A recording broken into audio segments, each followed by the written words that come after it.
सबसे पहले महाराष्ट्र की सियासी गलियारों से जहां पर हलचल एक बार फिर से बढ़ गई है। दरअसल खबर ये आ रही है कि एनसीपी नेता अजीत पवार बीजेपी के साथ जा सकते हैं, लेकिन एनसीपी नेता और महाराष्ट्र के पूर्व डिप्टी सीएम अजीत पवार ने बीजेपी में शामिल होने की अटकलों पर चुप्पी तोड़ी है। अजीत पवार ने कहा है कि वो एनसीपी में है और एनसीपी में ही रहेंगे। एनसीपी जो भी तय करेगी मैं वही कहूंगा, मैं वही रहूंगा। और वही इससे पहले एनसीपी प्रमुख शरद पवार का बयान भी सामने आया था, जिसमें शरद पवार का कहना यह था कि चर्चा सिर्फ मीडिया के मन में है, हमारे मन में नहीं। आइए आपको सुनाते हैं वो बयान भी एनसीपी नेता सांसद शरद पवार की बेटी सुप्रिया सुले का, जिस बयान ने महाराष्ट्र की सियासत में भूचाल मचा दिया था। लेकिन उससे पहले खुद अजीत पवार ने इस पूरी खबर और पूरी अटकलों को कैसे विराम दिया या यूं कहे क्या प्रतिक्रिया दी, ये सुनिए। मैंने बताया ना, ये सब खबरें गलत है, उसमें कुछ भी तथ्य नहीं है। ये दिखाना बंद कर दो, ऐसा मेरा आह्वान है।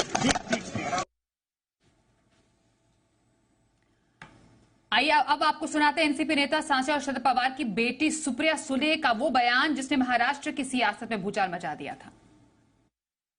प्रकाश आंबेडकर बोलताना म्हणले की येणाऱ्या 15 दिवसांमधून राज्यात खूप मोठे बॉम्बस्फोट होणार आहेत राजकीय। नाही राज्यात नाही, दिल्लीला आणि एक दिल्लीत आणि एक राज्यात दोन होणार असं म्हणा। वहीं शिवसेना उद्धव गुट के नेता संजय राउत का कहना है कि जो भी अटकलें चल रही हैं वो अफवाह है और महाराष्ट्र विकास अघाड़ी पूरी तरह एकजुट है। ये सब अफवाह है।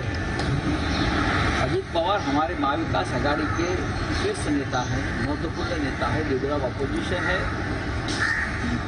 आज सुबह हम सभी प्रमुख नेता एक दूसरे के साथ कम्युनिकेशन में रहे। शरद पवार साहब के साथ मेरी बातचीत हुई, से भी हमारा संपर्क हुआ है। उद्धव ठाकरे जी, हम सब एक दूसरे से साथ सभी बात कर रहे थे। ये सब अफवाह है। महाविकास आघाड़ी गठबंधन मजबूत और मजबूत रहेगा। अजीत दादा पवार के बारे में इस प्रकार की अफवाह और इस प्रकार की बातें फैलाकर अगर किसी को लगता होगा कि ये महाविकास आघाड़ी कमजोर है, कोई गलत नहीं है। और महाराष्ट्र में सियासी भूचाल के मायने समझते हैं हमारे सहयोगी चैनल जी 24 तास के संपादक नीलेश खरे हमारे साथ हैं। नीलेश जी, अगर धुआं उठा है तो जाहिर तौर पर आग तो कहीं लगी ही होगी।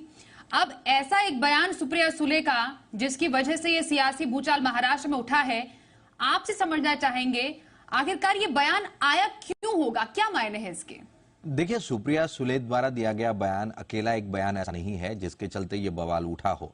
पिछले हफ्ते भर की कई सारी ऐसी घटनाएं थी, ऐसे कई सारे बयान थे जिनके चलते ये माहौल जो है बनता गया कि एनसीपी और बीजेपी की नजदीकियां बढ़ रही है। फिर प्रधानमंत्री के डिग्री का मामला हो, जिसे सीधे सीधे अजीत पवार द्वारा कहा गया कि कोई जरूरत नहीं है इस बात पर बात करने की, क्यों डिग्री का मुद्दा उछाला जा रहा है। मुझे लगता है कि ऐसा मुद्दा उछाला नहीं जाना चाहिए। इतना ही नहीं, अदानी मामले में शरद पवार समर्थन में सामने आ गए और जेपीसी की जरूरत नहीं है कहते हुए नजर आए। उसके बाद फिर भूकंप की बात आई, उसमें कहीं ना कहीं तेल डालने का काम सुप्रिया सुले के जिस प्रकार का बयान आया उससे हुआ कि हां, कहीं ना कहीं एनसीपी लगातार बीजेपी की ओर झुक रही है। राज्य में पहले ही राजनीतिक स्तर पर अस्थिरता है। सुप्रीम कोर्ट में मामला है, 16 विधायक जो कि शिंदे गुट के हैं, शिवसेना के, उनके डिस्क्वालिफिकेशन को लेकर उस मामले की सुनवाई पूरी हो चुकी है, उसका फैसला आना है। तो ऐसे में जो अस्थिरता बनी हुई है उसमें हवा मिली इन चीजों को और साफ तौर पर यह चित्र बनते सामने आया कि अजीत पवार बीजेपी के साथ गठबंधन बनाने के प्रयास में जुड़ गए हैं। एनसीपी के कई वरिष्ठ नेताओं ने भी इसको हवा दी, क्योंकि वो भी चाहते हैं कि जिस प्रकार की कार्रवाई उन पर अलग अलग एजेंसियों द्वारा हो रही है वो ऐसा होने पर रुक जाएगी। तो हर कोई इसमें अपना लाभ देख रहा था और इस चर्चा को हवा दे रहा था। आज आखिरकार खुद अजीत पवार ने साफ कर दिया कि ऐसा कोई भी हमारा नियोजित प्लान नहीं है और ना ही वो आने वाले दिनों में इस प्रकार से बीजेपी के साथ जाने पर या एनसीपी छोड़ने पर कोई विचार कर रहे हैं। और उन्होंने कह दिया कि जब तक मुझ में जान है तब तक मैं पार्टी का ही काम करता रहूंगा। लेकिन हमने तो राजनीति में नीलेश जी ये भी देखा है कि कथनी और करनी में बहुत बड़ा फर्क होता है। हालांकि शरद पवार जरूर कह रहे हैं कि वो बीजेपी की गलियारी में नहीं जाएंगे, लेकिन जैसा राजनीतिक इतिहास कहता है और क्योंकि शरद पवार कोई छोटे व्यक्तित्व नहीं है, इसलिए क्या आने वाले दिनों में, जैसा खुद सुप्रिया सुले कह रही है, 15 दिनों में राजनीतिक विस्फोट होंगे, दिल्ली में पहला और महाराष्ट्र में दूसरा, क्या ये सच्चाई हो सकता है? क्या बीजेपी की तरफ से भी कोई किसी तरीके से अंदर खाने कोई खबर सामने आ रही होगी? आपके अनुभव में क्या हो सकता है?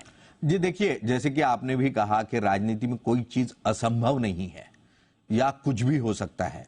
साफ तौर पर जिस प्रकार की चर्चा हो रही है, महाराष्ट्र में भले ही अजित पवार अपने गुट को लेकर बीजेपी के साथ जाने की बात पर पूर्ण विराम लगा रहे हो, पर केवल विपक्ष में एनसीपी ही नहीं है, कांग्रेस भी विपक्ष में बैठी है और कांग्रेस सबसे फर्जाइल स्थिति में यहां पर नजर आ रही है। तो ऐसा भी हो सकता है कि कांग्रेस का एक बड़ा गुट जो है वो बीजेपी के साथ महाराष्ट्र में जाता नजर आ सकता है। 8 से 10 विधायक है कांग्रेस के ऐसे भी जो बीजेपी के संपर्क में है, बड़े नेता भी है जो पूर्व मुख्यमंत्री रह चुके हैं, ऐसे भी नेता है।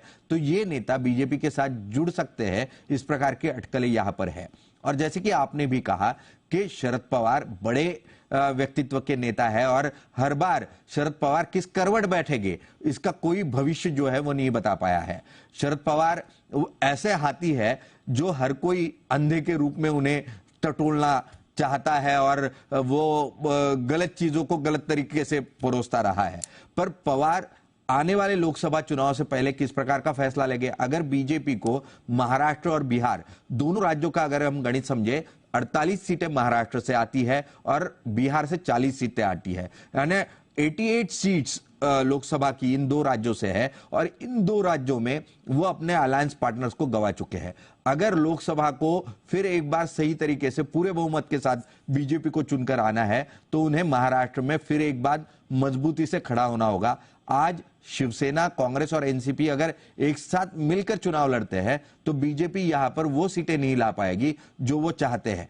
तो ऐसे में इस गठबंधन को तोड़ना बीजेपी के लिए लाजमी है और इसलिए बीजेपी जरूर प्रयास करेगी कि कांग्रेस, एनसीपी और शिवसेना का जो उद्धव ठाकरे की शिवसेना का जो गठबंधन बना है, महाआघाड़ी बनी है, उस आघाड़ी को तोड़ा जाए। अगर वो टूटती है तो ही बीजेपी अपनी जगह बड़े पैमाने पर लोकसभा के लिए महाराष्ट्र में बना पाएगी और इसलिए जरूर इस प्रकार की राजनीतिक उठा बैठक जो है वो आने वाले दिनों में महाराष्ट्र के राजनीति में देखने को मिल सकती है।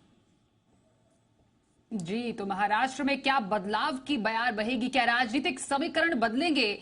ये कुछ समय बाद शायद हम सबके सामने साफ भी हो जाएगा। फिलहाल इस पर चर्चा करने के लिए नीलेश खरे जी, आपका धन्यवाद। हम करेंगे। Thank you.